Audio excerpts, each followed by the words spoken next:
Oh. Alright, so welcome everybody to Empire Wars Duo 2, Group Stage. This is Group A, Winners Match, ACCM and Bacti versus Miguel and Dogao. With me is Memb, joining me for this cast, as we have Miguel and Dogao with Khmer and Mayans on the left side in blue and green, and Franks and Vietnamese for ACCM and Bacti in this one. How do you feel about Khmer being picked for Arabia? I mean, it feels like if you don't win in the Castle Age, you're gonna have problems in later game, right? So maybe they want to go for an approach to make all in Castle Age. It's a possibility. I mean, you have Mayans with the cheap archers, a civilization that usually gets banned or sniped, as it looks like ACM and Bacti will team up on a villager and get the first villager kill of the game. Yeah, well, we have said also that these kind of small things can go snowball, but honestly, with Empire Wars, the most important is keep the units. Have you seen also in the previous series that some teams were with lower village count, but still having a lot of archers or scouts, having more numbers in military is more important. But what's happening with Dogao? Is gonna lose another maybe? No, now he noticed. Yeah, he has had a pretty decent move over there, and on the other side, Miguel was able to kill a villager from ACCM on his walls, so it is now pretty even. Bacti going for the big walls over here, walling with quite a lot of villagers. He has 5-6 villagers walling right now. Okay, I wanted to ask you, what version of Arabia is this? Because definitely this is a better version of Arabia than the one that we have now, in my opinion, in the matchmaking. And okay, another village now down to Bacti, and I believe this is a standard version, or it's the standard, yes. I think it's the old Red Bull Vololo version that it's based on. So back when Red Bull Vololo had Arabia, we used it to start the script. But yeah, it's basically similar to the standard old Arabia, not the new one with the very open map. Okay. Keep going, because now you are the one who are too loud. I need to fix the sound as well.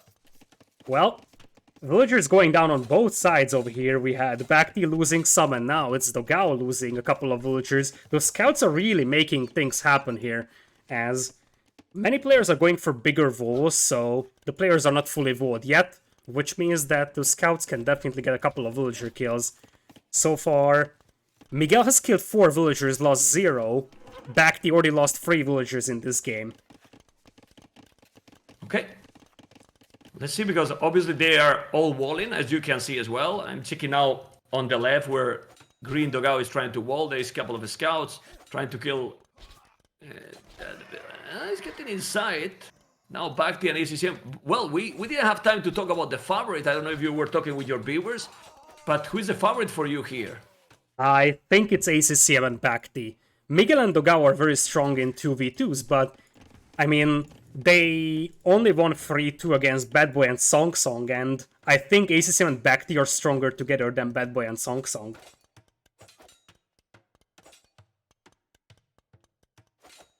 Okay. Let's see, I'm just checking out the scouting. What minute are you? I am in 6-5. Me too, so we're, I think, still in sync. Nice. I like to check that in case that, yeah, you know that sometimes with Capture Age and stuff, it can happen, but it's very nice. Okay, well, look at the walls. I mean, it happens all the time, Lidakor. Look at the walls by ACCM. Well, he could explore a little bit better and then wall with the trees, I don't know. It's true that he has only 2 woodlines close to the TC, one in front, one on the right, but at the end, this is crazy walls, and it seems that this game is going for a big Castle Age battle. Exactly. Although it looks like Miguel and Dogao are taking a fight on the north, so they might be able to get quite a lot of damage done over here in Feudal. Okay, you can see this battle, and yeah, they are not connected. And now, where's the archer from yellow? Pretty much bye-bye. Exactly. Pretty much bye-bye, but his transition to Castle is almost the same for both. Wow. Exactly. As you said, the Khmer player is going to have to play very aggressive here in Castle, so maybe even triple stables could work with Khmer farming. Other side, Mayans versus Vietnamese is an interesting matchup, because as long as it's crossbow wars only, I actually like Mayans a lot more. will have free ranges for both players, but Bhakti is gonna have his own denied.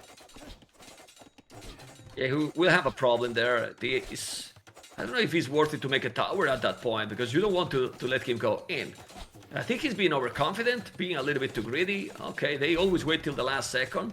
Problem is that the archers are very close, and that house and its ball palisade don't have a lot of HP, so they can go through. Oh well, but he's coming. That reinforcements are coming. Exactly. Looks like we are gonna have this as a cleanup as well here from... It's hard to say, it feels like a pretty even fight overall. Yeah, the scouts are still alive from Miguel. Miguel, we all know that he always played with the cavalry. Also, those are the roles that we are going to see probably the whole series. Archers from Dogao and Miguel with cavalry. But at the end, those scouts staying alive there with bloodlines and scalebard and armor are doing a really good job. But yeah, yellow with triple archery range. It's nice. The HP matters now as well. And well, Castle Chainbard in armor. How many stables from Miguel?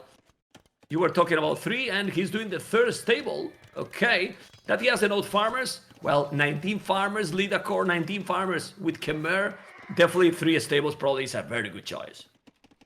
Exactly. He's staying on 1 TC for a couple of moments. And Dogao is gonna go for the fast ballistics here. So, as I said, they are going to play very aggressive here. Okay, well, we have the triple archery range. We see the archers going right away, but how many archers from Bhakti waiting? Quite a lot, and he's very close to the buildings, but the knights are coming faster because ACCM has been a little bit behind 3 stables as well. Frank's economy is also nice because you have heavy plow for free. The knights also got not bloodlines but 20 HP more, and now they are putting all the pressure. Miguel and Dogao taking the initiative, Mr. Lidacor. Exactly. There is free ranges for Bhakti, so he can reinforce this quite easily, but he doesn't have ballistics yet, and Dogao is about to have ballistics in. Okay, he might break now. He might break now, and we have seen many times, and they are connected all the games. You can see the knights from Miguel, also the archers from Dogao, while ACCM is fall apart on the left, and yeah, Bhakti is on his base, but a bad battle here for Vietnam players might be a snowball game. We check the numbers in Capture Age, and for now, same village and almost same army. Look at this battle, Lidacor. Exactly. And that battle comes with Tumbling now for Dogao.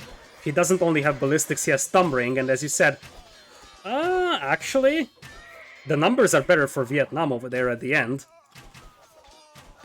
What is this? It's incredible. I mean, it's incredible. Really. It's not only the numbers. I mean, ACCM, with those knights, +2, has cleaned 2 players because Bhakti just joined the party right now. Exactly. And Dogao doesn't really have a lot of crossbowmen, so maybe going for that fast ballistics and tumbling was something that set his crossbow production back, because it's 16 crossbows versus 27 right now. Okay. People was telling me that I was a little bit behind. Maybe now we are fine because I am on 14 minutes 35 seconds. Hopefully we are the same. We can see now the knights. Yeah, they are getting inside. So look at the counter-attack when these kind of things happen. Military numbers, now Vietnam is ahead. And they are getting into Miguel base. And what is the problem here with this battle? Lidacor, they will stop the production problem from Miguel. Exactly. Miguel has a backup gold mine at the back that helps a lot here right now for him. So he can continue to make knights, and it looks like Vietnam is not going to dive into his base for now. Okay, the game is stabilized a little bit. They are not taking any big fatal, but we can see, and this is very, very good. If they are not doing now some good battle Brazilians, ACCM 3 TCs with Franks, Lidacor, I like that a lot. Yeah, exactly. 3 TCs. There is 2 TCs as well for Bhakti. Dogao is going to be on free as well, so that's something that we need to keep in mind. And Mayans, they are a sneaky civilization, because you look away for a moment and they are an imp and they have Arbalest. Yeah, but well, Bacti on 2 TCs. It's not only Mayans. These archer civilizations are kind of crazy because sometimes with 2 TCs you can reach also Imperial faster. You need a great economy. But look at this battle. There's a lot of knights and a lot of archers now from both teams. Who is going to take the best battle here? Look like Miguel now is doing the job with the knights. Yeah, it's easier for Miguel to reinforce this battle. He's got 4 stables pumping out knights. And there is also Thumbring, as I said, for Dogao. So this is way better for the Brazilians now. Yeah, they're taking a good battle. He need to go back, but now if Bacti is going back, it's gonna get killed completely. Probably ACCM need to be the shield here to cover, but they can't. They really can't. Numbers, it's almost the same, but the combination now is better for Brazil because they got knights and crossbows. He's trying to get the hill, and with those back and forth from Bacti, well, he's trying to kill as much as he can because they know that the battle is lost. Exactly, but that's still basically all the crossbows of Bacti dying. He didn't have +2 defense, something that Dogao already has, so the army was way better there for Miguel and Dogao, and suddenly ACCM's base is very open here to attack for the Brazilians. Well, but Brazil need to go now right away. I don't know if now here Siege War Shop is even worthy because that gate is gonna go down instantly. He's really gonna go down instantly. He need to go back. And the problem here is, Lidacor, how you catch up now Mayans archers numbers when they are already cheaper and he has already 43, well, back to 21. I mean, how you catch up those numbers? Yeah, it's very hard to catch up.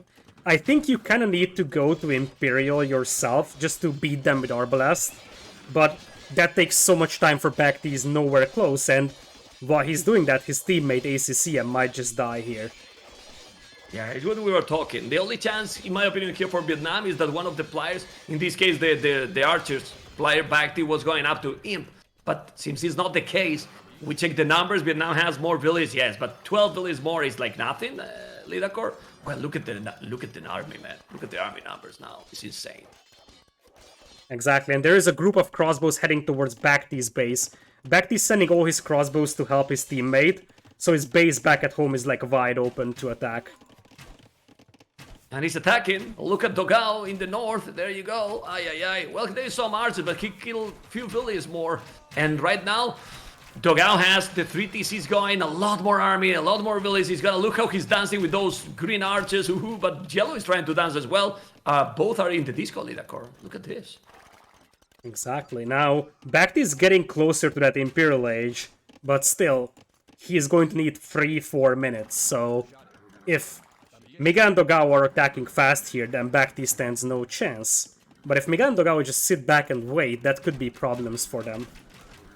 But I have to tell you something. ACCM is doing, behind this aggression, a brutal boom right now. 91 villages, 24 knights.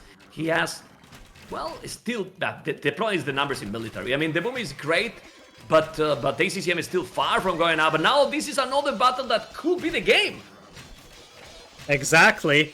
And there is Imperial Age clicked up for Bacti right now. I don't think that they have enough numbers to fight this.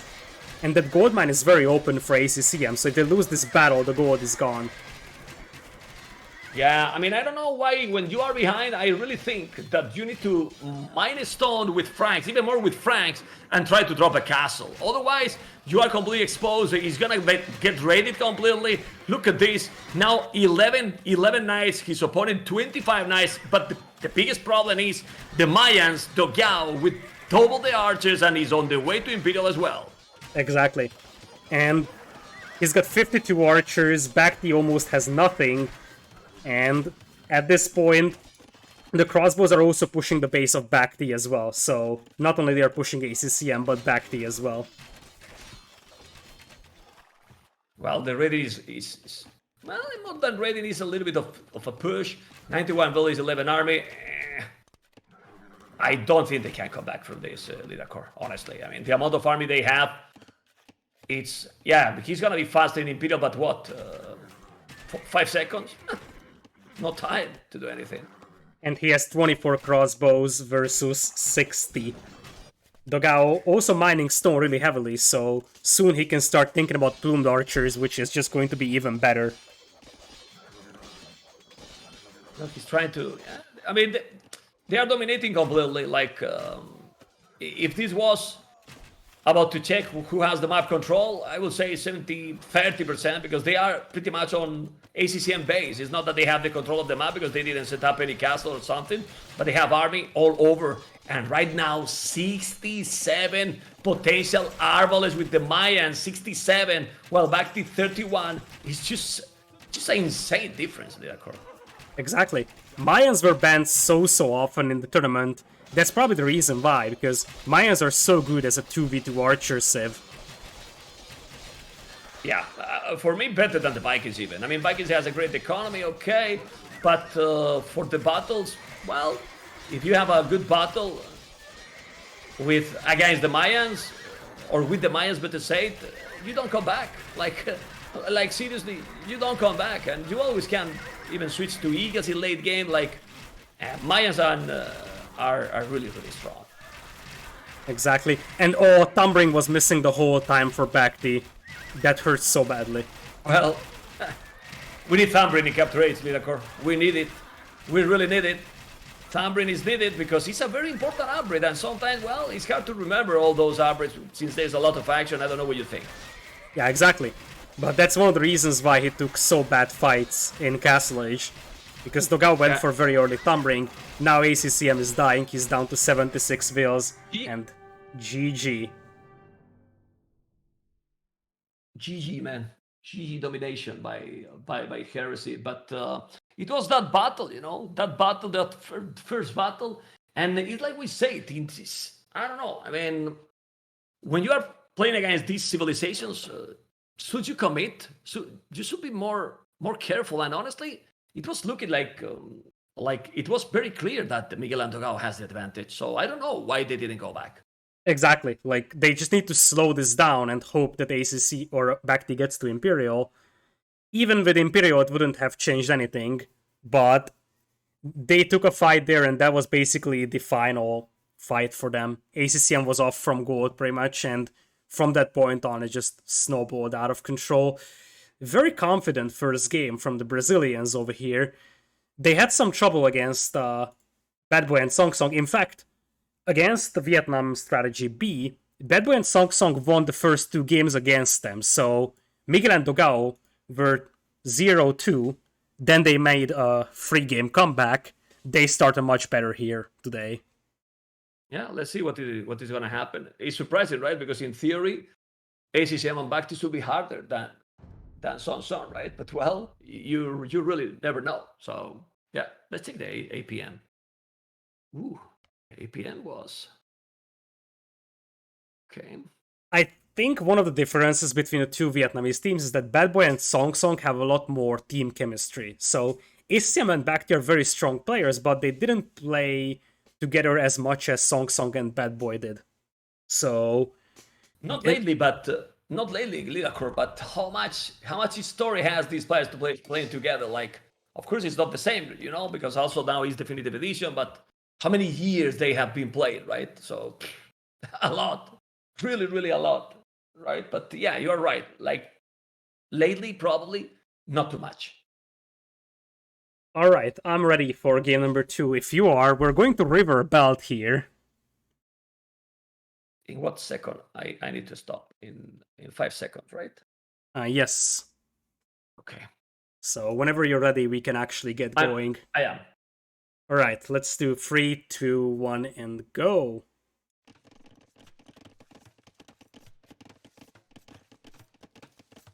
Let's go.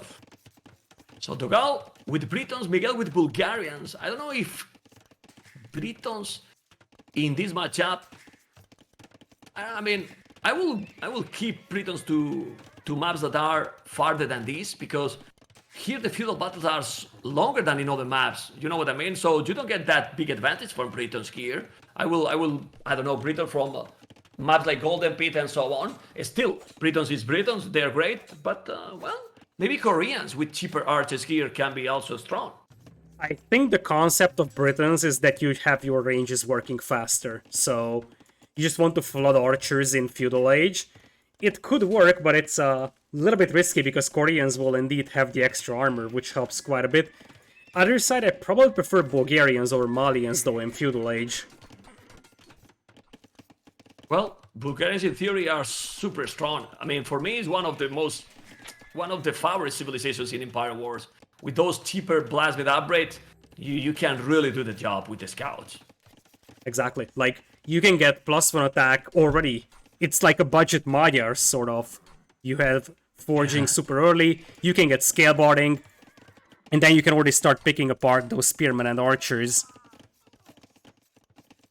I really like it, and obviously not in 2v2, but for 1v1 even you can go men at arms, and surprise your opponent. So are kind of versatile. For me, it's one of the best in Empire Wars. But let's see, because for now, expected, right? Double archery range for both players, and then stable from the cavalry ships as well.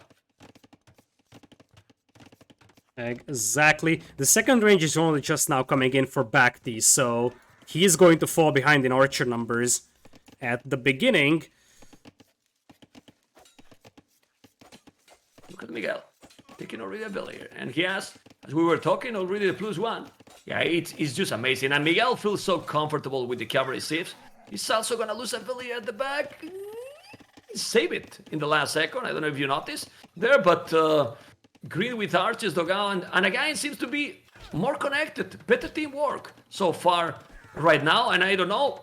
And for the people that is just joining, remember that this is the winner matches, right? The Lidacor, so who is winning here is already in the quarterfinals. Exactly. And who is losing will have to play a decider set in a pretty strong group. We have Song Song and Bad Boy, and Hellis and Bling in this group. Keep in mind that Song Song and Bad Boy played a very close set versus Miguel and Dogao. Yeah, man. Well, but, I always say that the problem with those players that are not considered the top is the consistency. They can play some incredible games, and then the next game I don't want to say Titanic, but they don't play as close or as they did, and then they just can't finish the job because, man, with the 2-0 last weekend, come on, they should have finished those series. I mean, exactly. Of course, they increased the performance, Miguel and Dogal, right? But those series, it was a series to win, man. A lot of idle time on ACCM here. He doesn't really have safe food income, but he does have some fishing eco in exchange, so his food income is slightly better. Looks Snowball. like... Wow. Don't remember to see Lidacor double dog too often in this map. Yeah, Malians can probably afford it with the cheaper buildings. The problem is that he won't be able to afford a lot of fishing ships if he loses his lumberjacks. Yeah, and for that reason he has to be careful now. Miguel is still with the scout, but look at those scouts already. Lidacor +1/+1, man. +1/+1, while now Red is doing the +1 attack. So, well, but still, having the fish is giving ACCM some extra boost for sure, because he has lost few villages and still have the most villages in the game. Or economy. I always say villages for the fishing ship as well. Miguel did not find that dock, which is pretty important because I don't think that the Brazilians know right now that their opponents are actually on water. Castle Age is coming in for both blue and yellow here. God, look at the walls they are doing. It's crazy. Look at back the walls, Lidacor. My goodness. It's walling all the map, man. Team wars, I guess. The funny thing is that ACCM's wars don't last to the edge of the island or whatever we have in the middle, so the back of AXT's base is still technically open. Yeah, well, now Miguel has to be careful. We see how Dogal and Miguel are on the way to Castle Age. He's gonna be wall. He's trying to attack here behind the Miguel walls, but not doing any damage. The goal is quite exposed, but did they find it? No. I'm checking ACCM point of view. He doesn't know where the goal is. So he's gonna probably find out. Yeah, it also seems like Miguel will be able to get a couple of archer kills on the right side. And on the left side, Dogao is outplaying Bhakti here with the archers really badly. Bhakti is getting pushed all the way back into his base. Well, it's even almost close to the TC, and Lidacor, he still have to get All the arches inside. He's taking everything, man. What the hell, man? He's taking everything. He's gonna be in Castle a little bit faster than Dogao, and that's maybe why Dogao will go away a little. But when he's gonna be in Castlage, then the Britain's domination is gonna be there. Oh, wow. Indeed. As we are gonna have a slightly later Castlage, but his archer numbers are way better. And as you said, it's the extra range that's going to start mattering quite a bit. Oh, big battle with the scouts, but well, they're both pretty much killing each other, all the scouts. Okay, what matters now is gonna be knights, and numbers is still so strong for Dogao, who is playing very, very solid. I mean, the previous week, MVP for sure. He was playing pretty much great all the games. And we'll have a dock in the middle for Bhakti for turtle ships. Yeah, we can see the turtle incoming, and a turtle shot can be happening in a moment. I love those. But let's see. Ooh, Scouts also on green base, but he's going away from the shallows. And the Knights are trying to get inside this wall. Man, Dogao and Miguel playing much more aggressive than their opponent in both games till now. And, well, like this, and with more numbers, how'd you come back here? You will need a siege or sub maybe, because they keep walling, but they can't hold the aggression, Lidakor. And on the right side, we have an overchop from ACCM, so the Knights actually run into his eco, and he has nothing to stop that with. Oh, he's ready more villages now, as you can see. He's ready. He still have the fish, so he's great. There's a lot of spears. I don't know if he's gonna make the pikeman upgrade. Probably not. He doesn't have the goal to make that, but green is also coming out. This is destruction right now. And now the Knights break in on the other side. 7 Knights are out for ACCM, but he's just forced to defend so much, and Heresy now has a 13 villagers lead. And it will keep going. And remember, the feast, man. Lidakor, Miguel is taking the feast also. So, yeah, it's looking really well. It's really looking good to the Brazilians, who are playing really coordinated the whole series till now. And look at those archers now. The range from Dogao doing the job. There's a turtle in the middle, but now cannot achieve anything at all. And, well, look at the brilliant difference. It's just increasing more and more. And they are playing very good, Lidakor. And we have some crossbows coming on the left side as well to Dogao. He picked off a couple of villagers on Bhakti's wood line. And as you said, that turtle isn't doing much. And it's a very expensive unit, so a lot of resources are sort of wasted there for the Vietnamese team. There's already a transport queued up for Dogao, so he is going to start moving to the outside to get some foothold on those gold islands. You never know. You never know, because the expectation for me, when I was checking what city we're going to be today, I was like, I want to see Bhakti ACCM versus Miguel and Dogao, but if they don't, let's say, wake up soon, 3-0, man, because the first 2 games is being, like I like to say, a total domination, Lidakor. It is. It's now almost 30 villagers lead right now for the Brazilians. 2 TCs for both. ACCM is still on 1 TC. And it's 19 crossbows against 32. Wow. Well, he's still, and the good thing also, Lidakor, is that he's still walking, he's still going with few knights. Like, look at how many villages he's moving all the time, idle economy. Also now raiding on the left. They are attacking at the same time, on the right and on the left. That's amazing, man. Really amazing. And how you are able to counter that, you don't. Even less in Empire Wars. And this is why picking Britons here is something that could work so well for Dogao. Because he can just flood out those crossbows, and Bhakti, it's not like he's taking very bad fights, it's just the fact that the crossbows are produced faster here for Dogao, plus he has the extra range. Yeah, well, but the problem is that 67 villages, 54, 48 villages for ACCM. He lost all the fees. They are going, well, how you can come back from this? I mean, you cannot. It's, in my opinion, I don't want to be anti-hype, Mr. Lidakor, but it's looking 2-0. It very much seems like it. Army numbers are better for Heresy, and indeed, ACCM and Bhakti just resign. I mean, at this point, Bhakti was mass migrating his villagers, and no fish, as you said. Dogawa and Miguel are already setting up footholds on those islands. They were probably 2 steps ahead already. What is this, Lidakor? Total domination? Are you for real? Really? Yeah. Dogao 86 but... kills, 45 deaths, Miguel 38, 31. But really, Dogao is the one that just finished this game off so well on the left side.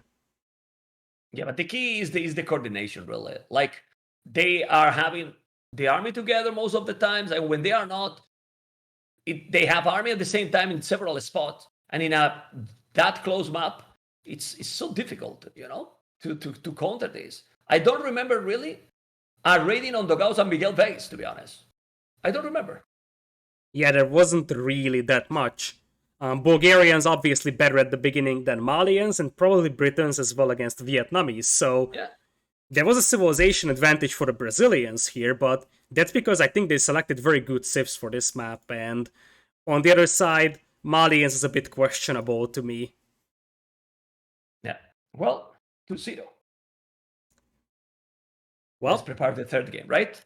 Exactly, as we have a river belt in the hands of Miguel and Dogao as well. One of the good things here for the Vietnamese team is that they do have a closed map now, so it's not like they have a very open map again. They have something that's a little bit slower paced, and I think this is the time where I want to ask your opinion on Canberra, which is sort of a new map here that we use in the tournament.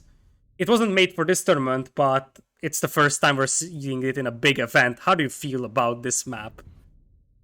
Well, if we see a strategy like the last weekend, if I'm not wrong, there was a strategy where they drop a castle on their face with Sicilians and stuff like this.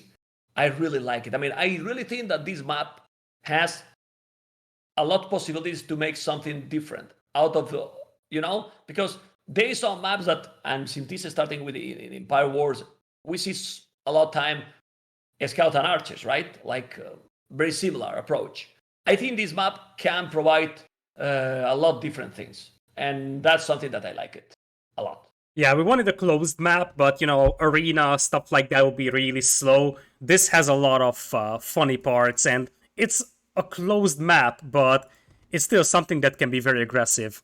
Whenever you're ready, we can go. Lidakor, sorry that I interrupt you, that is a closer map, but I think it has a good balance. So I think it is a good one, because also with the transport ship, that you can land if you don't pay attention. The palisades, since you are going to make a lot of army soon, you can really break in.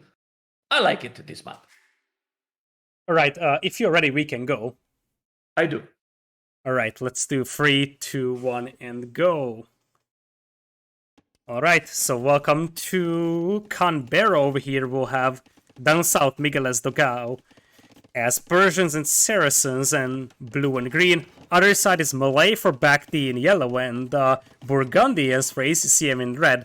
Malay could definitely play this one with harbors in the long run, but overall, if you just think about the fact how good Malay is on her arena, for example, the faster age up, the Arbalest, Bombard and Power Spike, I really like the Malay pick here. Yeah, it is. I mean, Malay in general, in this, let's say, because I wouldn't consider this a land map completely, like we can consider a hybrid map, right? Because the water can have a big impact here as well. I think Malay is very solid, And if you imagine that you get the middle control, it's 50,000 foot in the middle, So you can go with the fish as well, fish traps. It's nice. I really like it. And then Burgundians is an interesting combination. You can go with the Cavaliers as well. But, timings are going to be very important in this one. Indeed. For now, it looks like our red player, ACCM, is not going for any army. He's just going for the upgrades. So, Boso in. Other side, Bhakti is going for archers. Different approach from Miguel and Dogao. Miguel is going for fire galleys. And Dogao is making Saracen archers here. Okay, we see double dock for ACCM in the middle, and Miguel now doing a dock when, well, it's the second dock already for Miguel. He has galleys already there. Let's see how important it's gonna be the water. And I see for the first time Lidacor more spears than archers. There's so many spears, man. Yeah, that's a lot of them. Dogao just using the Saracen market as usual on the way That to economy. Castle Age.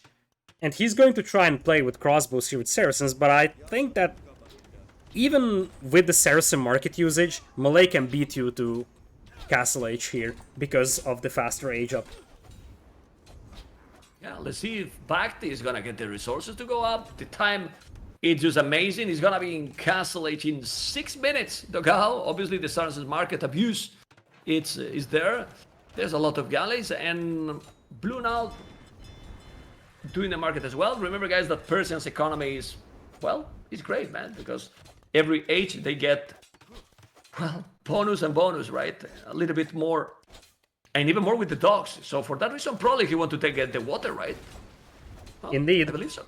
That was a beautiful demo there, though, from ACCM, and that pretty much means that ACCM is winning the battle in the middle for now. And if you look at the archers, Miguel has to run away from his gold mine. Yeah, I don't know why Miguel did, for example, the market there instead of doing in the gate. The archers are now going in. He has no goal. He has another goal at the back, by the way. He could just go. I don't know why Miguel is sending the villas there. Miguel, wake up, amigo! Okay, Miguel is taking a nap into the game. Lidacor, I don't know if you noticed, but it's a big nap right now, and he's gonna lose 2 villas, 3 villas. How many? A lot, man. What's going on? Yeah, that's a massive mistake here, losing 4. Maybe he just misclicked and he was focusing on the water fight, but that was still very, very weird. Now lost 4 villagers, far from ideal. Looks like Bhakti clicks up quite late over here, so Dogao will have crossbows faster, but only 6 crossbows. It's not like it's a huge number, right? Yeah, it's not. It's not. And he's trying to come here to defend. Obviously, he needs the crossbow and the botkin to deal with those because his opponent got more and also won a skirmisher. And this is good for Bhakti and ACCM Lidacor because he's forcing Dogao to defend his opponent. And when you are that fast, what you want is to make damage, not to be defending your teammate. Indeed. And now the archers will try to run past the TC. There isn't really a lot of villagers garrisoned inside, so I actually like this for Bhakti. He would be losing those archers anyways to the crossbows, but he killed 3 more villagers with them.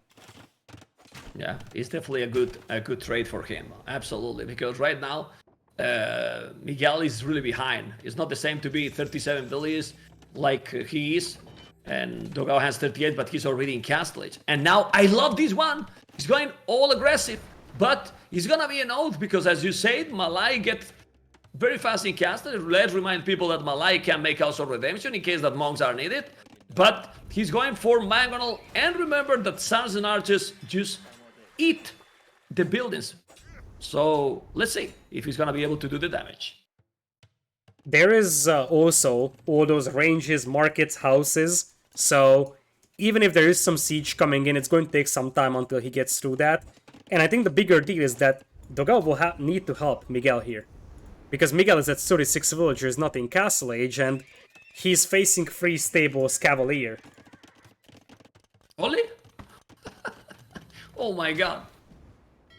3 stables Cavalier. It's true that he's only 15 seconds ahead, but with 8 villages more, and can be dangerous. What I don't understand in this kind of situation, Lidacor, and it happens a lot.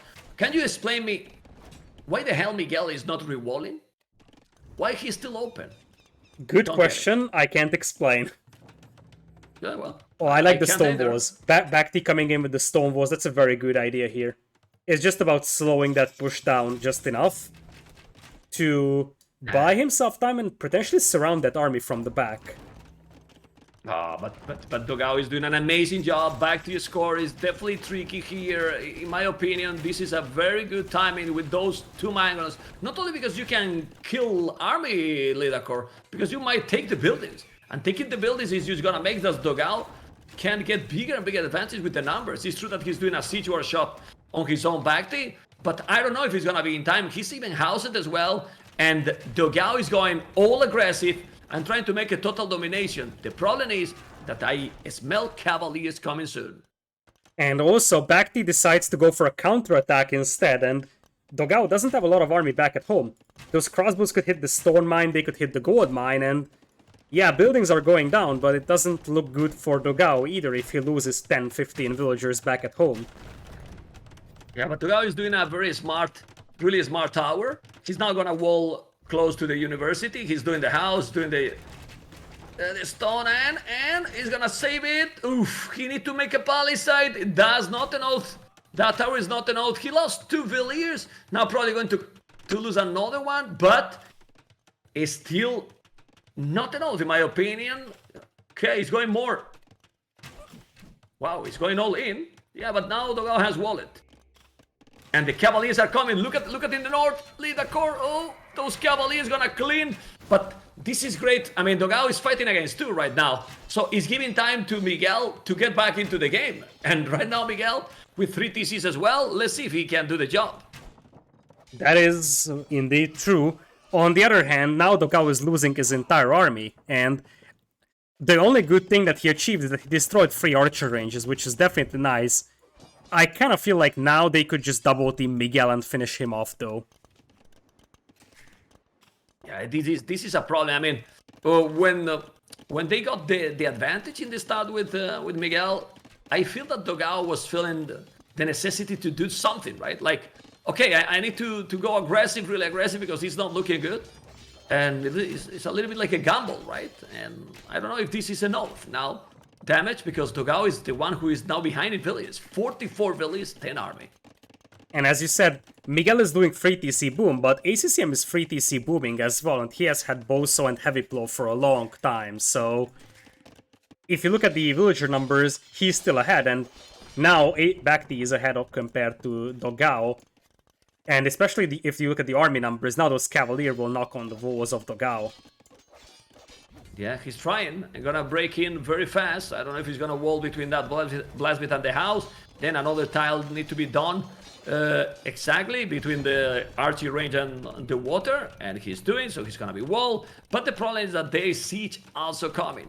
Persian's economy is great, but is an old leader core to catch up. Also Burgundian's great economy. And also, the Burgundians have army here, and that's a big difference. Yeah. Miguel is just now getting the first stables up, going for +1 defense. He doesn't really have the upgrades right now to fight this, and I don't think that Dogao will survive long enough to see Miguel helping out.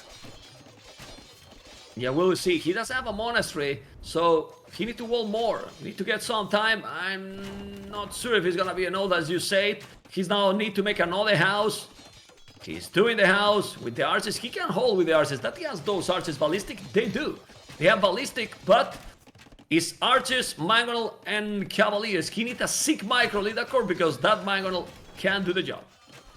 Mangonel pops up. That's a beautiful move. That was a beautiful move from Dogao. Just baited that mangonel in and took it down from the other side. But now Miguel is under a lot of pressure. Miguel has quite a lot of fishing eco in the middle. I really like how he's using that right now. But still, army numbers are better for the Vietnamese team, and, well, their economy is also quite a bit better. Yeah, but, well, it's not bad. It's not bad. It's Persian's boom. Still gonna get inside. He's now breaking the house, and Miguel is doing what he has to do. Now, 4 stables, but he's still with no army, man. He has nothing. He was really dead from a long time ago. And honestly, this might be the 2-1, because I don't know how they are going to be able to now to come back on this one. And Bhakti is now booming well, doing a castle. And look at this in the shoreline. So all that fish is probably going to be bye-bye. And with Malay, yeah, it's so difficult right now, Lidakor. And you can place harbors with Malay. Once you have that castle up, you can go for Teslocracy.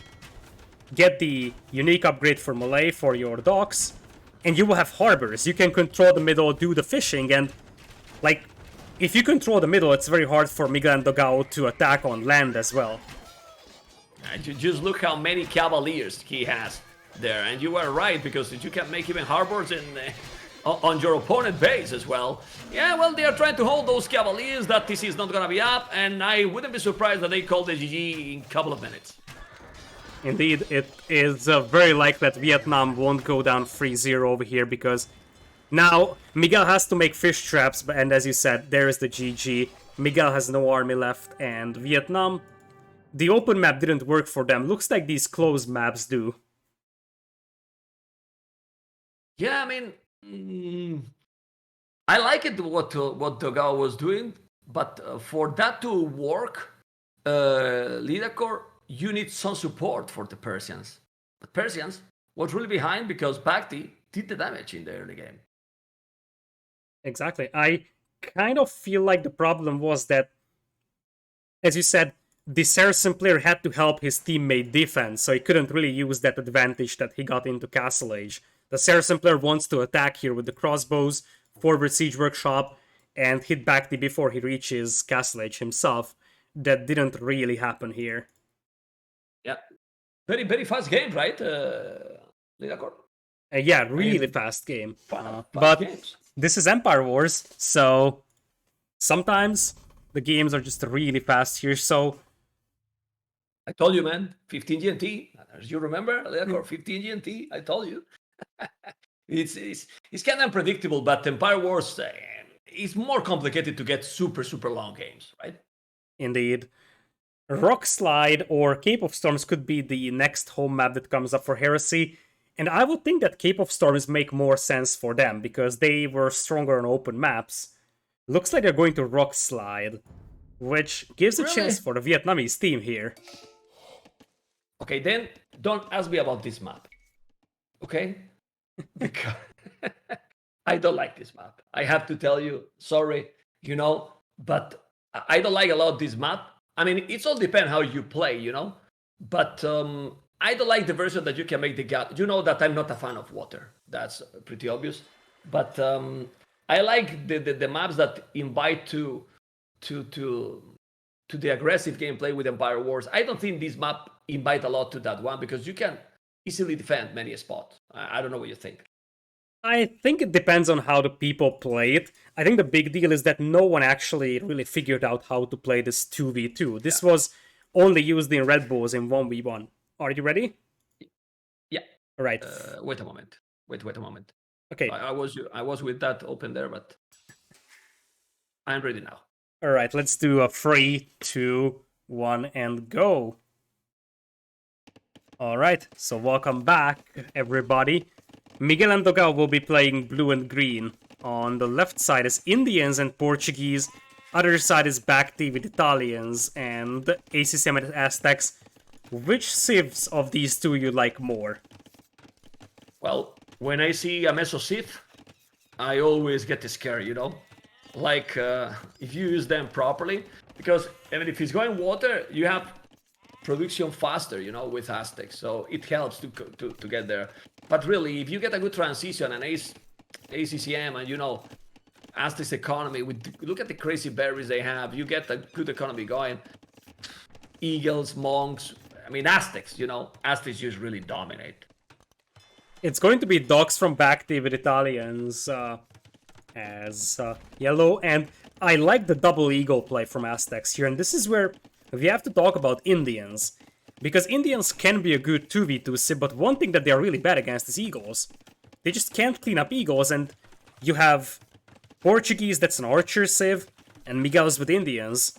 So no one really has the tools to clean up eagles unless the Portuguese player goes for knights, but that's probably not what they imagined at the beginning.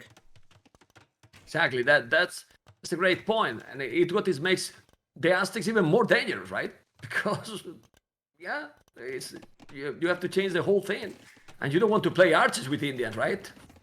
Yeah, probably not. Overall, I don't think that you want to play a lot of archers if your opponent is going full eagles with Aztecs, but you are gonna need either knights or longswordsmen to deal with them, preferably knights, and only the Portuguese can do knights, but they have to go for water, and that's exactly what we're seeing from Dogao. There's a possibility that I'm thinking that in Castle Age, you transition to Cav archers with Indians, which is not terrible, definitely not, and knights with Portuguese, and that could be a very deadly combination because the knights are also cheaper. I wouldn't mind that one.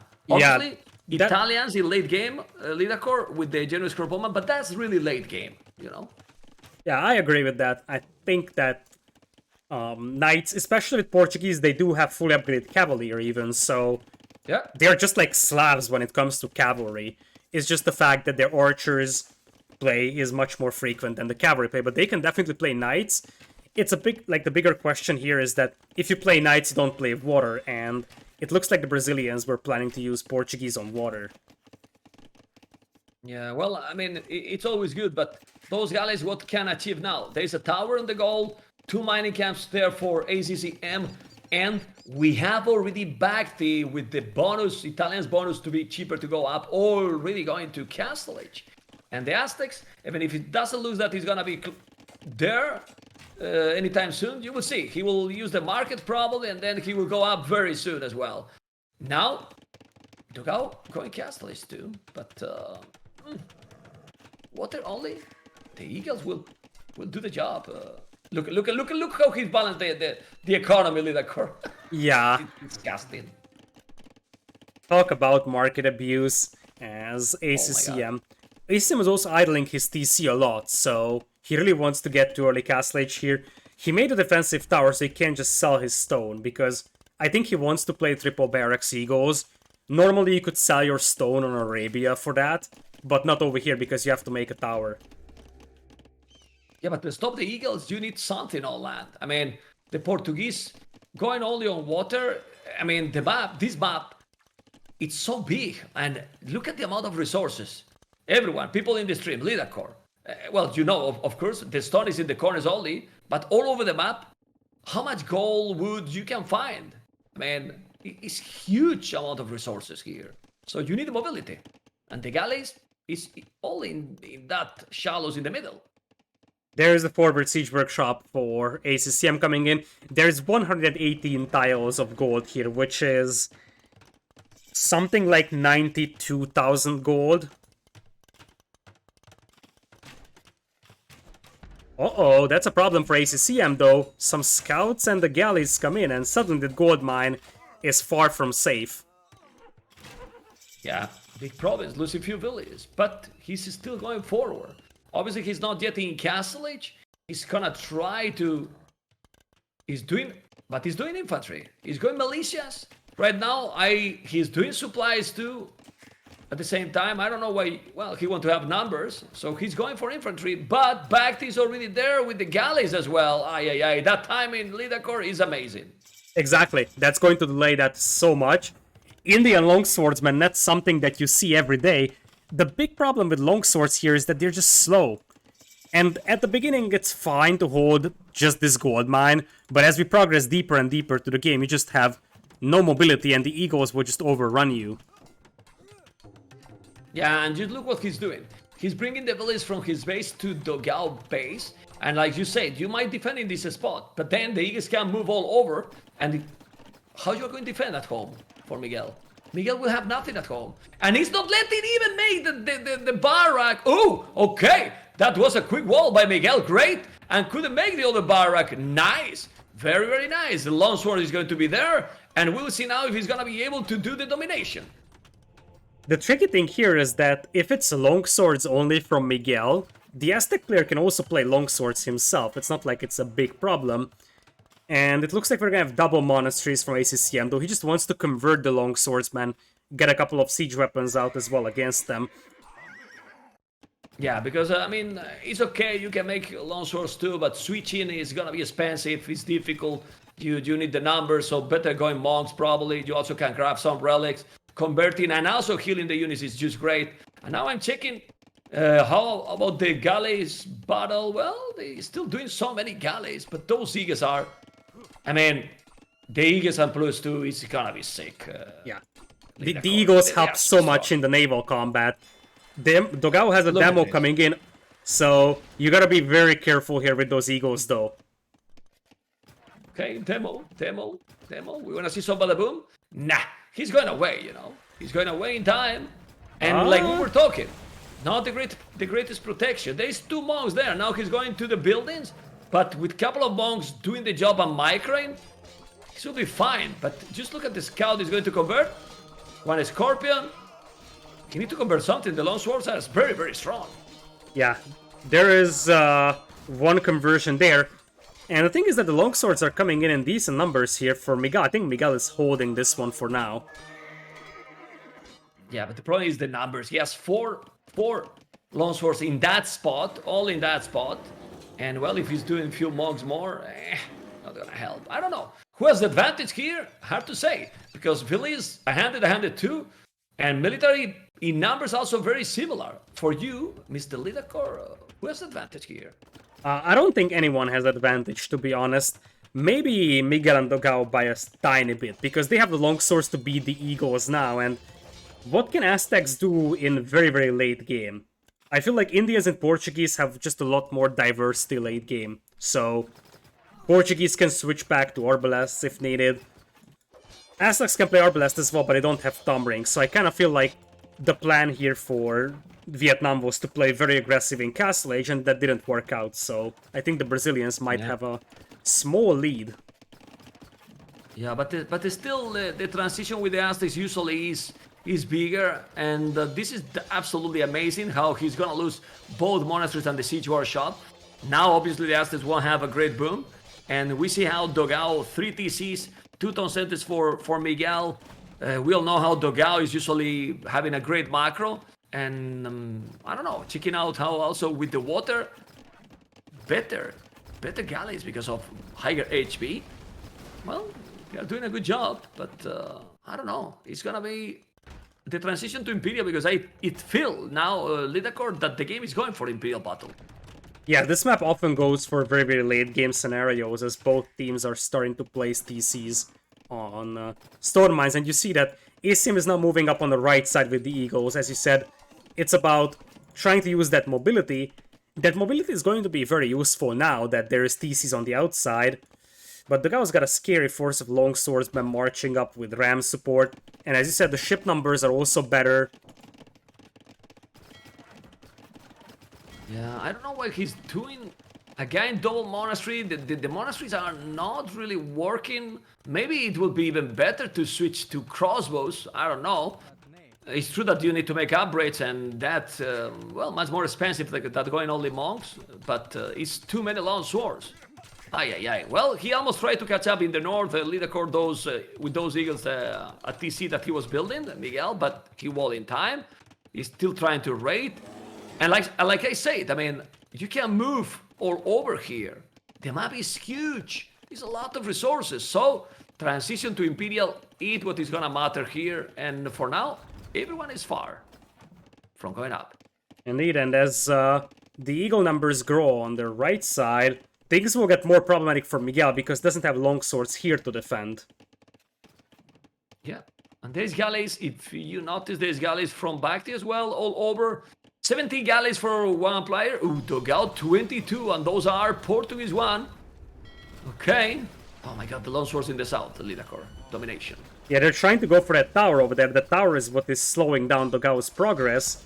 And I think that those longswords also have arson here. Yeah, they are eating the tower. And now, indeed, with the tower going down, you can just dive in with those galleys. Although the Eagles will do a pretty decent job pushing those back for now. But look in the north, look in the north, look in the north. That's what happened with the Eagles. Raiding a lot to Miguel. He picked few villas as well and forced him to have like almost 20 villas idle. 18 to be precise, and that's quite a lot. Because he's gonna slow down his economy, or it should slow down his economy, because he has, look at the wood for Miguel. 1,500 wood, 700 food, 0 gold. Exactly, and that's why those Eagles can be really scary here, and there's no way to stop those raids.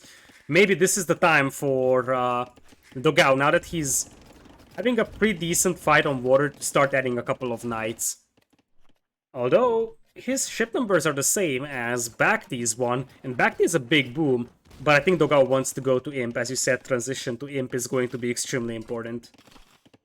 Yeah, but I'm not that convinced, because Dogao has only 77 villages, is not a lot. He's now getting ready as well with those eagles, getting more and more idle time. Of course, he's gonna kill those eagles, but ACCM going already for 4 town centers. He's going for the heavy boom, And yeah, Dogao is the only one getting closer to Imperial. But to do what? Galleons? He's not gonna go Praetorians. for the landing?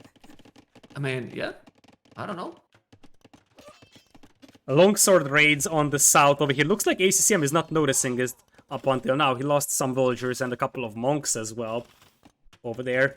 Dogao just going for a couple more docks. Looks like I think it's just gonna be galleons and maybe even cannon galleons. You can destroy the starting base of the opponent very easily with cannon galleons and just run in with 3 knights and kill all those villagers. Yeah, that's a good point there. Remember that when they research chemistry, that's it. We don't need to go for the upgrade anymore, so it's much faster now to get those going. But they still, red, ACCM raiding again a lot with the Eagles, man. And the Eagles are so cheap. You can see how now both Vietnam players, Lidacor, are around 100 villages. While Dogao and Miguel, not even close. 15, like, look at that. 30 villages behind. And since this is a long potential game, I don't know, having a solid economy for the later game looks better for me than really, really fast imp. Yeah, I think so as well. That power spike could be massive because they could just destroy ACCM's starting base really fast, and that's going to take a lot of time for ACCM to recover from. There is Imperial Age, and Miguel has the food to imp, but not the gold, because as you said, those eagles are just so annoying. Okay, let's see, he's taking the water. He's on the way to Imperial Naval. He will have the galleys, very strong. But you see how Bhakti is gonna be up to Imperial, but with almost 20 villages more. He's on the way to Imperial. No! He doesn't have the buildings. Come on, Bhakti. No buildings. He's now rushing the monastery on the right side at 3 o'clock. And more long swords. Like, ACCM has 110 villages, but he's still far from going up. And Bhakti is still not clicking with... well, now he click up, but... you need to go as fast as possible to imp here. I mean, those 30 seconds, 1 minute can be a lot. ACCM is now switching into crossbows, so Miguel will have to do something. And that something can only be camels, really, because he doesn't have access to knights. Careening just now coming in for Dogao. He's got 27 ships and a lot of caravels, which can be very helpful in such a narrow space. Again, Lidacor in the north. With the Eagles, another like 5-10 villages down for Miguel. Miguel could be 120 villages now, but he has lost a lot. Now those long swords shouldn't make too much damage anymore because he's very close to the TC and he's having good amount of crossbows. And if you lose those many long swords, it's quite a lot of food. And he's gonna lose them all. Of course, he's doing some damage, but they really have to be careful because Bhakti has right now also a sick population. Of course, he's not yet in imp. And that's why he's trying to push. You see how he's trying to push with the galleys because he knows that he will have the upgrades very soon. And well, the guys just need to wait 40 seconds. Indeed. It's interesting that Dogao went for Galleon first and only Bracer later because he has a lot of caravels, so I would have thought that he goes for Bracer first because that helps both the War Galleys and the caravels. Whereas obviously Galleon just helps the War Galleys as an upgrade still. Now is the power spike that they have to use here, because it is 29 galleons and 18 caravels. Oh, but yeah, and also checking now, I'm not sure, he's doing some light caps, maybe, or well, just doing the upgrades at the end. Now, the Aztecs is gonna go up to Imperial. Bhakti is having a good castle, a really good castle. Look at the castle Bhakti is doing. That's an amazing castle, very close to Miguel base. And now Bhakti is in Imperial, and I wouldn't be really surprised to have condotieros, you know? We forgot, for example, imagine Aztecs condotieros. That's actually a very good idea, and I mean, Eagles could work just as fine on the right side as well, but condottieri wouldn't require you to get the elite upgrade, for example, so you could get them out immediately. Bhakti is going for Arbalest, but in the long run, Eagles and Genoese crossbows might be the combination that you want. Or even Condottiero and Genoese crossbows. Still, yeah. ACCM's base is under a lot of pressure, but there is no cannon galleons just yet. And I think the fast fire is the good choice here for Bhakti, because there's a lot of caravals, and caravals struggle really badly against fire ships. The timing is so important, Leader Core, everyone, people in the stream. You can see how now ACCM is gonna be in Imperial, and if he's really going and right now, that minute advantage he has with, for example, Miguel, what Miguel can do now to defend. I mean, remember that Indians don't even have fully upgraded champions, so I don't think that is the right call. He has also good amount of archers now red, and he's gonna clean those, and then he can raid with the eagles. So the timing can be really important here, and the score is extremely close. This is a rainbow game. Look at red, yellow, green, blue all over the map. Who is winning the game? Come on, Lidakor, you have to tell, man. You are the host, so you have to say who is winning. I don't know, but I want to see these demos on the left side before I decide. Oh my god. Oh boy, boy, that's a lot. That's a lot. Okay, now you can say who is winning. I mean, has killed a lot of almost all the fast fires, but they still have the advantage to be both in Imperial, and we forget to say the Aztecs. How cheap to produce. Look at the amount of army he has now with so many eagles doing Arbalest. Gonna make eagles, Arbalest. Aztecs is very, very strong. Very, very strong if you play them properly, really. And there is going to be hand cannons on the right side by Bhakti, so he will just play hand cannons and deal with the longswords that way. The problem is that, as you said, Miguel Indian longswords is not a good long-term thing, and looks like there's gonna be 200 swordsmen and onager. I don't even know when was the last time I saw Indian swordsmen. Yeah, I mean, an onagers, okay, to deal with the Arbalest can be big bada boom. Let's see, there's one castle, two castles from Dogao. Dogao with Portuguese organ guns. Let's go, man. But let's see, they are, I think, on the left, unlikely to make damage now from ACCM. Look at the amount of galleys they have. Dogao coming with the traps. Those honors, Lidakor, those honors. But what is he doing? Look at the Arbalest. Come on, go back, man. Ay. The right side is getting even more interesting, though, because there is only swordsmen there to defend, and there's a lot of hand cannons now coming in, bombard cannons, and elite eagles. The right side is falling apart for the Brazilians. Oh, Hussars, Lidakor. Hussars. I don't like that. Okay. I mean... Onagers? Indians, Hussars are nice, but this map is so full of gold that you can just keep flooding eagles forever, and eagles with Garland Wars will still eat your Hussars, so I don't think that this is a map where you want to go for trash units at all. Definitely not, but look at those honors taking the traps. He's gonna lose that castle, then he's gonna lose some map control. But those eagles, as I was telling you guys, look at those eagles now in the north, raiding absolutely everything, not letting Dogao to make that castle. And now the raiding is gonna be, no, it is brutal already. Those eagles are elite eagle warriors +1, +2. We don't see yet the +4. Okay, it's on the way. No Garland Wars, but 200 population for both Vietnam players, while Brazilians are struggling to get a good population going.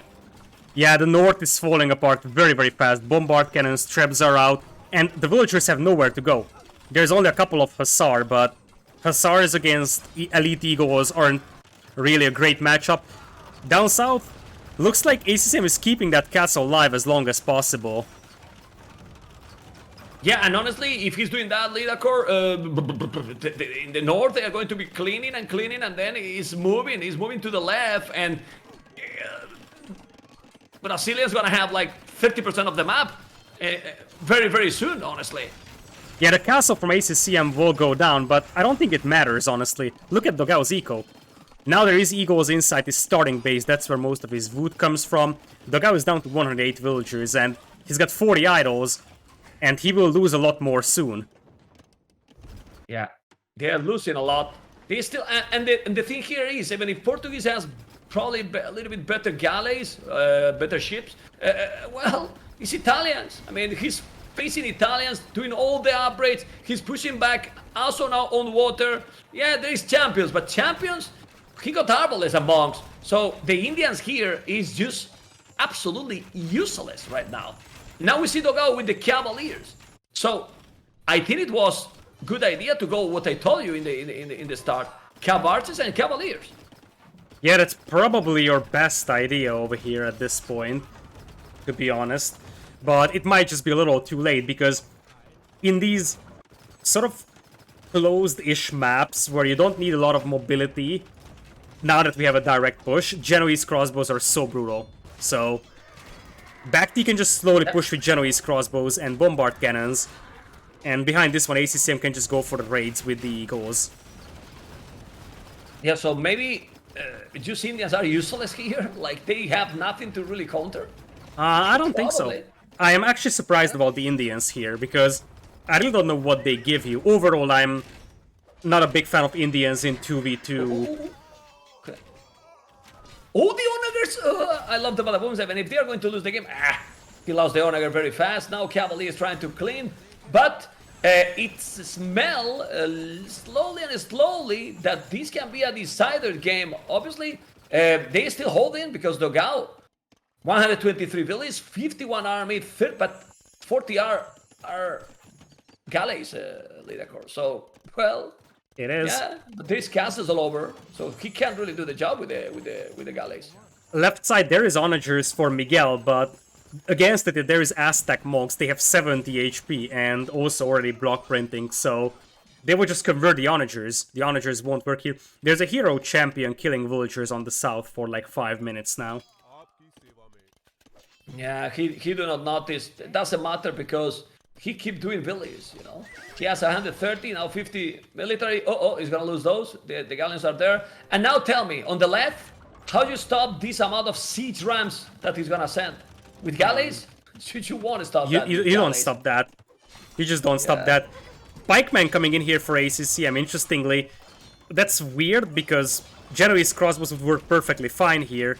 But Bacti only has 2 castles to make Genoese crossbows with. And he's also going guard towers instead of bombard towers here.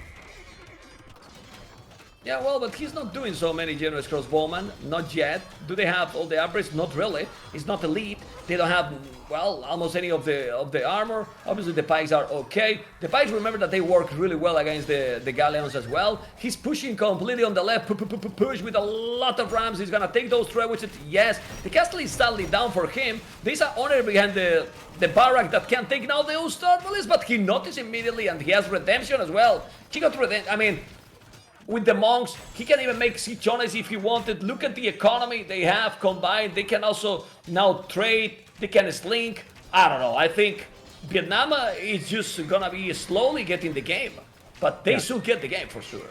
I think that it matters on Bacti having Genoese crossbows, because now on the north, it looks like Dogao is holding. If they get to decent Genoese crossbow numbers, it's fine, and looks like Bacti is now planning condottieri, because he's stacking into infantry armor. Or maybe even pikemen? Italian pikemen is very, very bad, so that would be a massive surprise to see them. Should be condottieros. But the siege rams are coming again. Now look how many shoots he's giving to those rams and they don't die, you know? He just need to push those, he's going to convert, or he's trying. And I really think that ACCM need a lot more barracks on the left. Yeah, Look, he needs barracks on the left. Well, he's going all the arbalest. He probably needs eagles as well now. I mean, exactly. He can just go in with the eagles. Here come the fire ships though, and the rams just soak up the arrow fire, and the fire ships come in to destroy the remaining galleons. Well, they have in total also, Lidacor, more than double the military. It's not only that they are getting the water, it's that they have a lot more. It's true that, yeah, look at Miguel. Miguel has cut between his base and Bacti, and he's raiding. Look at the Onager, so he's trying to raid, but Bacti has villas all over the map as well. Don't think it's a big deal. You can also slink. It's true that he's losing some, but you know what happened in this situation? When you have a great economy like Bacti happens, he has now 2 farmers, but look at the military numbers for him. 80 military. The most villages you lose, the most army you are doing. Yeah, he's losing a lot of villagers though, so that's a little bit scary, but as I always say, holes work both ways, so now it's open, but what happens if ACCM sends 15 eagles there? That hole will just let them into the base of Miguel. Indeed, the villager count isn't amazing for Bacti, but I mean, 90 villagers, and there's a lot of space on the outside, which is still safe. And behind this one, the push on the north is getting stronger and stronger. Yeah, but look at the problem here. Problem here, Lidacor, is that Miguel has right now 140 beliefs, now a little bit less, and he has over 6,000 wood. Miguel need a lot more army. Right now he has 24 military. When your opponent has around 70 each, if you have 20 army, it's just impossible. No matter what you do, it's impossible to keep doing the job. And as you said, in the middle, as soon as ACCM sent few eagles and pikes, those Khazar raiding, it's gone. He was trying to send villas inside and make his stables on his face. It's not happening. Now Red is just raiding completely and slowly pushing more, taking the castle on the left, and this game should be over. No matter what, we are going to see, in my opinion, a decided game. Because Bhakti and ACCM soon will have 3 corners, so they cannot even trade if they need resources. Yeah, and as I said, the military numbers are still very good for Vietnam, and sure, indeed, Bhakti lost a bunch of villagers, but as you said, I mean, ACCM can slink him, ACCM has resources to do that, so Bhakti can actually bridge through that time, and now ACCM is running in with eagles. The villagers are still better for Miguel and Dogao, but they just have so limited map control, they will soon run out of gold, in fact. Yeah, and Bhakti army, I mean, he really doesn't need economy at all. I mean, no farming. He's not doing food units, Lidacor. Yeah, he's making towers, he's making Genoese crossbows. His army also has very good value retention, so he isn't really using Genoese crossbows right now. He isn't losing towers, whereas his opponents are losing a lot of cavalry, as elite skirms are now in for Dogao, but that's always a bad sign to see skirms in a 2v2. Oh, the TC from Miguel. What is that TC? Oh, I don't even know because I don't know. Oh, okay. TC on back to base. Sounds good. Sounds good to me. Yeah. Okay, more towers. Still going. Oh, he lost quite a lot there. Dogao has... Well, Dogao is doing everything he can to try to dominate and win the game. 86 army, but the problem is that Miguel has lost in the last 2 minutes 50 villiers. Now he's below 100 and he has 10 military. So... Well, it's impossible. It's impossible. They are pushing completely. Yeah, both teams are losing a lot of villagers, but the army is still bigger for Vietnam, and when everybody is losing vills, it's better for the team that actually has the more army. A castle coming in the middle by ACCM to cut off Dogao's wood line, as on the left side, things are falling apart for the Brazilians. On the north, they actually do a counterattack, though. Yeah, well, with the galleons, you know, they're very annoying in skirmishes. Well, but when you have skirmishes, and your opponent has eagles, you know that you can't really do the job.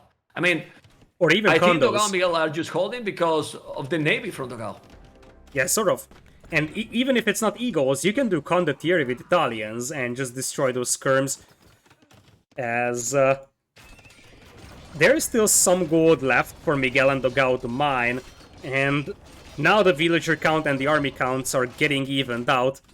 Miguel even going for the mill in the base of Bhakti, but Bhakti would just go for, well, a tower and some hand cannons to stop that. And as you said, Miguel's villager count now is looking pretty bad.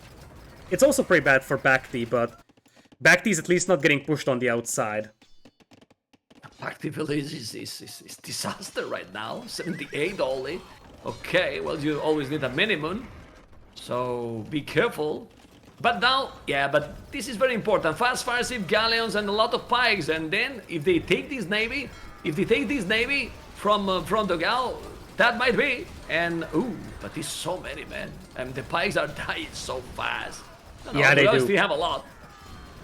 On the other hand, I mean, at this point, the pikemen are expendable. So sure, you lose a lot of them, but they still do bonus damage against ships, and it's better to lose pikemen than to lose galleons. Yeah, well, the game kinda, I wouldn't say stabilized, but I don't know. I don't know, because it seems that Bhakti is not pushing anymore in the north, like, just to try with it, but with few Genoese crossbowmen, not a lot of army. Yeah, he doesn't have a lot of army. Where's the other Genoese crossbowman? like in the middle. Well, trying to clean that TC on his own base. But when he's not rewalling, just rewall a little bit. Don't let him go. At least force him to make an honor to Kut. Yeah, Dogao is actually losing a lot of vills now, though. Because, guess what? With that castle and that trap, you could just trap cut your way through, and the Eagles are now inside Dogao's base. The Brazilians are down to 183 villagers. Yeah, they still have more army, but in the long run, they won't have economy at all. Anyway, they keep trying their warriors and want to try. Oh, 2 Cavaliers converted. Ay, ay, ay. Okay, and now gonna take the goal. And those million resources we were talking, it's not that million resources anymore. It isn't. In the map. It's absolutely not. Yeah. And looks like this game is going very long. The interesting thing is that we have a lot of gold on the map, but the units that we're seeing, Hussar, Skirmisher, Pikeman, people are just not making gold units here. Yeah. Is Dogao gonna start to make Phytorias? Maybe? I don't know. Well, he doesn't have a stone, so he can't make it. And like I said, he's holding now with the galleys. Like, they can't kill the Portuguese galleys. And with the cannon galleons, elite cannon galleons 15 range, he's taking castles on the right. Now he's also attacking on the left. So maybe it's time to make some monks or what? Also, I think you just need Eagles here. Like, yeah, there is a bunch of champions, but I think if you just run past those with the Eagles, you can just run into the eco of Miguel and Dogao. That's the key thing here. Just raiding with the Eagles. Or, if Italians back got an old economy, they have also Hussars. And Hussars with all the upgrades, +4/+4, so they can do the job, raid completely. You don't need gold for those Hussars. You know, so, well, let's see. But they seems to kind of stabilize. I don't know, but they are not pushing anymore, the Vietnam players.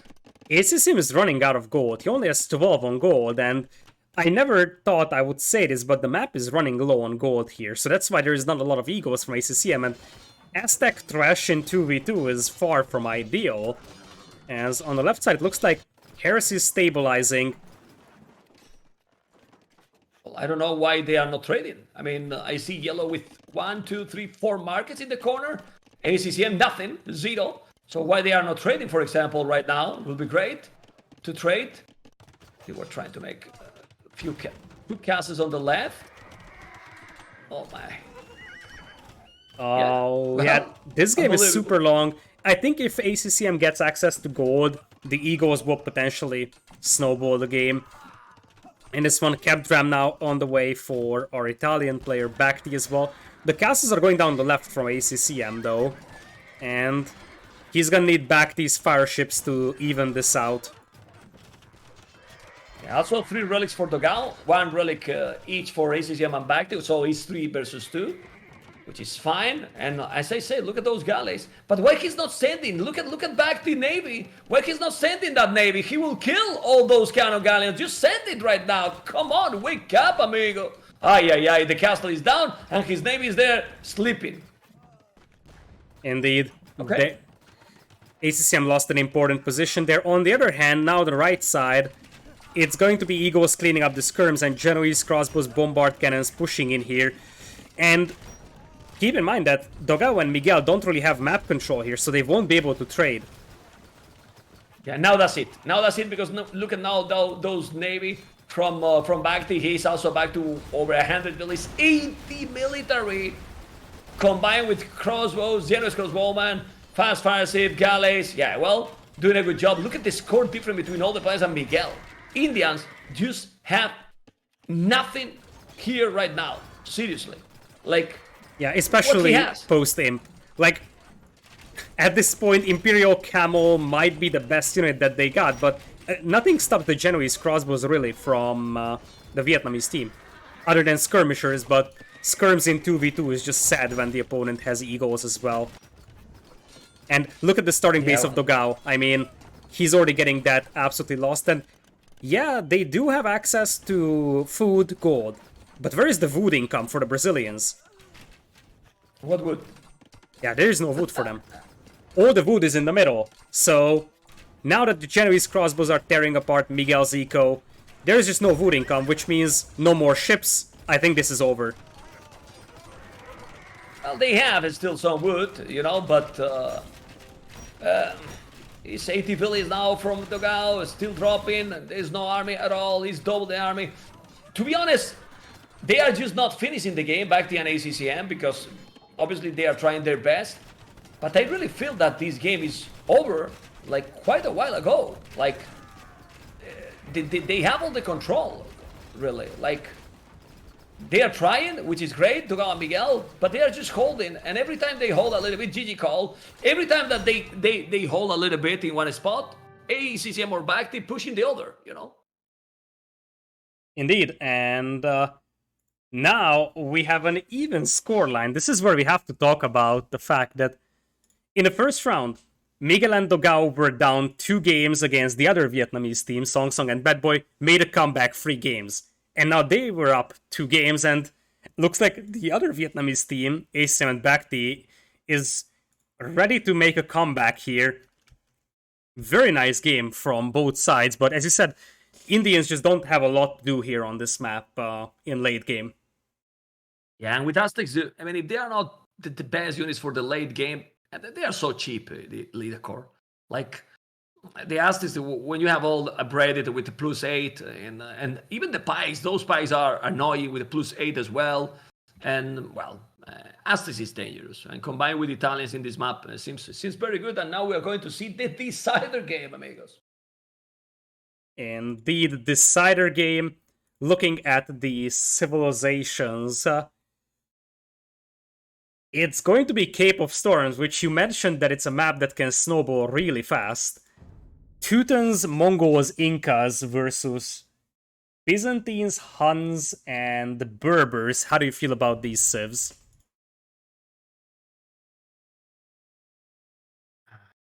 Let me think twice. Always dangerous to have. Well, I prefer Byzantines and Berbers. I'm telling you why. I mean, Mongols, I don't feel that Mongols get any advantage over Berbers here. Since you start with Empire Wars, you don't have the hand bonus. While Berbers' transition to Castle Age here can be sick. Incas. Well, Incas can be strong, but Byzantines with towers, more HP, and also cheaper units, I don't think that you will go in this kind of map with Eagles. Because you need to go arches, right? And since you are so close, and the knights will be there soon as well, I don't know. But I prefer Berbers and Byzantines. Probably. Like, I can even see Huns Berbers being used here, because Huns team bonus would help the Berber player if the Berber player goes for cavalry, and they just go Hunnic archers and then go cheap cav archers. That could also work. I'm ready, by the way, and okay. It looks like you are right. It's going to be Berbers and Byzantines, no Huns. Yeah. So when you are ready, I'm ready. I am in second 7. All right, let's do a countdown then. 3, 2, 1, and go. So welcome to the decider game over here. We will have Bacti as Byzantine flank in red. Pocket is ACCM as yellow Berbers. It's going to be Incas for Dogao in blue and the Mongols for Miguel in green. I agree with you that I like Berbers and Byzantines here a little bit better than Mongols and Incas, although you have some Hun to take, so Mongols would love to have that situation. Extra elephant, bunch of zebras and ostriches. Maybe Mongol scouts can work nicely here. Yeah, no, that's for sure. Anyway, in this kind of map, I think the civilizations is important, but can be secondary if you have a good battle, a good coordination. You know, like you are going right away super fast, and then you pick up some villages. It's a snowball a lot. So civilizations is important, but it also depends a lot how you are using them. We see already second archery range going up for Bacti, the same for Dogao, and I wonder how fast is gonna be a second stable.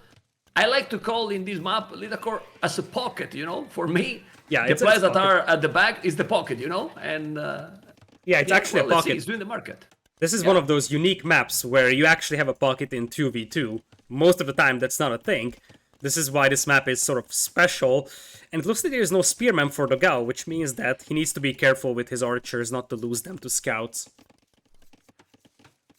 Yeah, for now there is like when it's boxing that they are starting and they are not giving yet the first punch, right? But there's 4 scouts together. It's a lot about the coordination. 2 scouts from ACCM going back. Obviously, some walls are needed, and Bhakti is reading this well, and he's walling because the raids here are so dangerous. I mean, if you don't make damage in the start, you can go deeply and go to the pocket and destroy, really destroy. But look at this. I love it. Miguel is just using the extra bonus from the hand to have already a scale Barden armor. But then Yellow, forging. Whoa. One the attack, one the defense. Yeah. The thing here is that obviously in Feudal Age the extra hunt is very nice for Mongols, but that's it. Whereas Berbers, once we get to Castle Age, will be way better. They do have the cheaper knights, they can mix in a couple of camos as well, and Mongols really have nothing beyond the hunt. And check what ACCM is doing, in my opinion, that is absolutely fantastic. Second dock already with 3-4 fishing ships, so he's already ahead like 3-4 villages. Well, those fishing ships are gonna give a really extra boost. So, I don't know if to go up faster. No, he has second stable already. Second stable as well, both with 2 stables, and there's a lot of farces. Remember, guys, this is the decider for Empire Wars Duo. Hosted by Mr. Lidakor, and who's gonna dominate here? Lidakor, military numbers the same, but Vietnam getting the advantage. Miguel has bloodlines, and ACCM has to wait for that a little bit, but no villagers are lost. Poor Ostrich gets shot, though. Okay, one village down at the end, and the bloodlines are already there. Military numbers seems to be even, with more scouts for Miguel, but more archers for Bhakti. And the archers are so important here. Byzantines and Incas economy, so looking similar. If you check the bars on the top left, top right, we see how red and blue are getting closer and closer to go up to castles, and those are the archer civilizations. Indeed, they are. As now it's +1/+1 bloodlines for both scouts players. Numbers are slightly better for Miguel here, though. This battle can be one of those Snowball. I'm just checking both, and the military numbers are getting closer and closer. Not sure, because those scouts are just dying from ACCM. Force Bhakti to make a tower, trying to wall, but he's not walling, doing a house. The aggression from Brazilians is paying off, and on the way to Castles, Mr. Dogao, on the way to Castles, that transition to Castles is absolutely amazing. It is actually very good now. It's now a matter of preserving those archer numbers, because Bhakti was off from gold for quite a while. He had to make a defensive tower. He's missing the gold to go up, as his gold mine is looking pretty ugly right now. He's going to be delayed into Castle Age, and now it's about the crossbowmen, because it looks like the cavalry players will continue to play with scouts for a long time. Yeah, well, Bhakti is clicking now. He's clicking Castle Age, but as you said, 1 minute in Castle Age, in this map especially, because it was a farther, a bigger map, but here, oof. ACCM, a lot of scouts, 3 stables, but the transition to Castle Age, box formation. I don't know if that's intended or a mistake, but who is taking this battle might take the game. Even more with blue being in Castle Age very soon. Who is taking this battle? It seems to be now, good Vietnam. battle for ACCM and Bhakti. It's a very, very good fight, especially because now those archers are sort of left in the middle of nowhere, and there is scouts coming from ACCM to help out. This is actually a very good fight here for Vietnam. Yeah, because he's gonna give them a lot of time. He's forcing now Dogao to go back, as you can see, and well, it's forcing also Green to make more and more scouts. Probably he wanted to go up to Castle, but he can't. As you say, there's no more hand. Billy is also idle. But now this Castle Age transition is brutal, and it's completely open, and that tower in the goal is not gonna help a lot. It won't. And 1.5 minutes is a very long time here for Bhakti to survive, and there's also scouts jumping on his archers. This is the deciding fight, I think. It is. It looks like this. It looks like this, but he's taking a battle before doing the crossbow, but not anymore. Does so many crossbows. He's 20 crossbows and 10 arches only for back. You look at the score, how it's exploding from Dogao, and Dogao, it's gonna probably make that his team, Heresy, will be in the quarterfinals. He's now doing a mining camp at the back. I like it. It's 5 stables. 5 stable for yellow, Lidakor. Yeah, but scouts still don't beat crossbowmen, and I think at this point Dogao is more than happy to just take this fight, take down as many scouts as he can, kill the archers, because they know that they have the advantage. ACM has to make scouts here. Look at Miguel. He stopped making scouts because he knows he doesn't have to anymore. Yeah. He has advantage, so he don't need to produce. He can now go Castellate. ACCM. 6 stables, but the game is, in my opinion, absolutely over, because now he's completely Snowball. He's under that tower. He's keep killing more and more. Really is also taking. Okay, red is now coming with some archers behind. He's gonna be able to clear those. Oof. But when is yellow gonna go up to Castle Age, Lidakor? Never. He will never go up to Castle Age here. And it's still 24 crossbows against 13. There is +2 defense for Dogao. He has ballistics. No ballistics, no +2 defense for Bhakti. Yeah, very, very complicated. Really, really complicated. And, well, yeah, I mean, we have seen this map many times, Lidakor. When this kind of battle happens, almost impossible to come back. Yeah. Dogao is on 4 ranges now, making the 5th one. Bhakti was only on 2 ranges, so that's one of the reasons why he's falling behind very badly in archer numbers. And honestly, if you check, ACCM has only 12 farmers, man. After all these 11 farmers, his food is because of the fish, but the efficiency for those fishing ships is going more and more down. Look how far it is now from the docks. So that's why he doesn't have even resources to produce. But well, he's still, man, it's crazy. Look at the amount of scouts that's still coming with the crossbows. He's gonna be able to do the job. I don't think, because now Green is gonna be in Castle Age, man. He still have 68 villages, but well, Vietnam is fighting like warriors. They want to qualify already to the quarterfinals. Indeed, especially because they feel like they have a chance for a comeback, but that might just be too far gone. Bhakti doesn't have Botkin Arrow, by the way, so he just couldn't afford it. Oh my goodness. Bhakti! What is this? Well, he was getting ready all the time, so yeah, I don't know if he forgot or he just don't have the resources the whole time, yeah. Now ACCM wants to go up. The only way I see the Vietnamese turning this around is if ACCM can get some good raids in with those scouts. Dogao's actually starting to run out of gold at his starting base, so that never-ending flood of crossbows might actually end soon. Well, yellow is... I mean, Lidakor, if with Berbers, they don't kill now with 6 stables, be careful with Berbers, you know? Like, you might how many knights he can do, but obviously that's just not gonna happen, because look at the crossbows, look at the knights now from Miguel, and this is domination by the Brazilians, and they might be in the quarterfinals. Yeah, and because you don't have Botkin Arrow, even just a couple of knights with +2 defense are perfect to soak up the arrow fire. Bhakti now has to just do mass migration. I think the only thing that they could hope for is ACCM getting to Castle Age, but that doesn't happen. Heresy narrowly escapes Vietnam Legends over here, and they get into the quarterfinals directly, winning Group A. 3-2.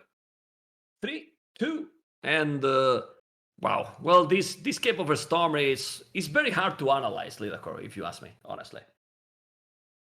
Yeah, it feels like it's a very, very snowbally map in many ways.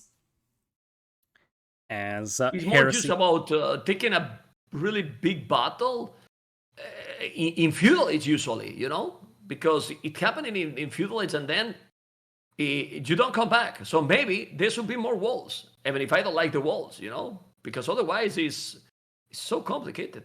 And obviously the hand bonus helped to Miguel to have more army in the start, and also the bloodlines before, remember, and it gave the initiative to them. Yeah, the fast bloodlines helping quite a lot. Dogao 83 kills, 33 deaths. He just played that archer role so well. And Yeah, with destruction. that, I'm just curious about the APMs. And the thing I noticed is that the Vietnamese seem to have more APM throughout all 5 games. It's just a matter of better team coordination, probably, for the Brazilians. Yeah, well, but the APM in this kind of map, like, can be panic APM, you know, like I'm dying and then I'm moving all, you know. So it can be kind of useless. Anyway, it has been great, 3-2, and remember that, guys. The next series is going to be what, Mr. Lidacor? Remind to the viewers because it's going to be amazing. Yeah, GLB versus White Wolf Palace coming up next.